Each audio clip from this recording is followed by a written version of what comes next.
সম্মানিত খামারি ও কৃষক ভাই ও বোনেরা, আসসালামু আলাইকুম। আপনারা যেখান থেকে আমার এই ভিডিওটি দেখতে পারছেন, আমি সবাইকে জানাই জাকির কৃষি খামারের পক্ষ থেকে আন্তরিক শুভেচ্ছা এবং অভিনন্দন। এই যে আমার সামনে যেই ঘাসের যে চারাটা দেখতে পারছেন, এটাই হচ্ছে আমেরিকান গুয়াতিমালা 5G ঘাসের মোতা সহ চারা। এই চারা রোপণ করলে আপনার প্রত্যেকটা চারায় হবে, একটি চারাও আপনার মিস হবে না। এগুলো হচ্ছে পাতাযুক্ত রসালো স্বাদযুক্ত ঘাস।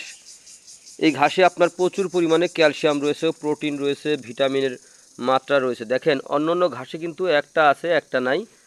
আর এই ঘাসে কিন্তু আপনার সকল প্রকার উপাদান কিন্তু এই ঘাসে রয়েছে।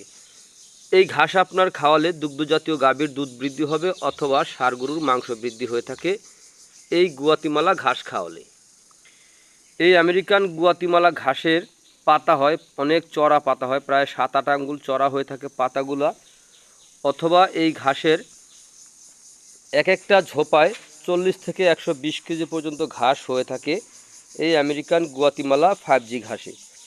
তো এই আমেরিকান গুয়াতিমালা 5G ঘাসের যদি আপনারা মোতাসহ চারা যদি আপনারা রোপণ করতে চান, তাহলে আমার স্ক্রিনে দেওয়া নাম্বারে যোগাযোগ করবেন। আমরা সারা বাংলাদেশে ক্যাশ অন ডেলিভারিতে এই মোতাসহ চারা আমরা ডেলিভারি দিয়ে থাকি। শুধু এই মোতাসহ চারা নয়, এর পাশাপাশি রয়েছে এই গুয়াতিমালা ঘাসের কাটিং রয়েছে, যারা ওয়ান হাইব্রিড ঘাসের কাটিং রয়েছে, তারপরে রয়েছে আপনার স্মার্ট নেপিয়ার ঘাসের কাটিং, তাইওয়ান ঘাসের কাটিং সহ যে কোনো ধরনের ঘাসের কাটিংয়ের জন্য আমার স্ক্রিনে দেওয়া নাম্বারে যোগাযোগ করবেন।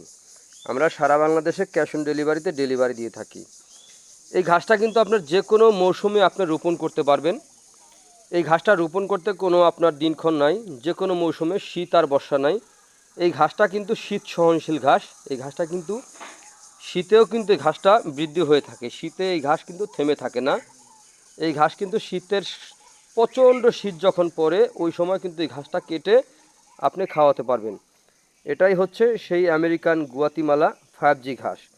তো এই আমেরিকান গুয়াতিমালা 5G ঘাসের এরকম পরিপক্ক কাটিং অথবা এই ঘাসের এই যে মোতাসহ চারা, এই যে দেখতে পাচ্ছেন মোতাসহ চারা, এই মোতাসহ চারা যদি আপনারা রোপণ করেন, তাহলে কম সময়ের মধ্যে আপনার গবাদি পশুকে আপনারা এই ঘাসটা খাওয়াতে পারবেন। তো প্রিয় বন্ধুরা, যদি আপনারা আমার চ্যানেলে নতুন হয়ে থাকেন, তাহলে আমার চ্যানেলটিকে সাবস্ক্রাইব করে পাশে থাকবেন। আর আপনারা যেখান থেকে আমার এই ভিডিওটি এতক্ষণ ধৈর্য সহকারে দেখার জন্য সকলকে আন্তরিক শুভেচ্ছা এবং অভিনন্দন জানিয়ে আজকের মতো এখানে শেষ করছি। আল্লাহ হাফেজ।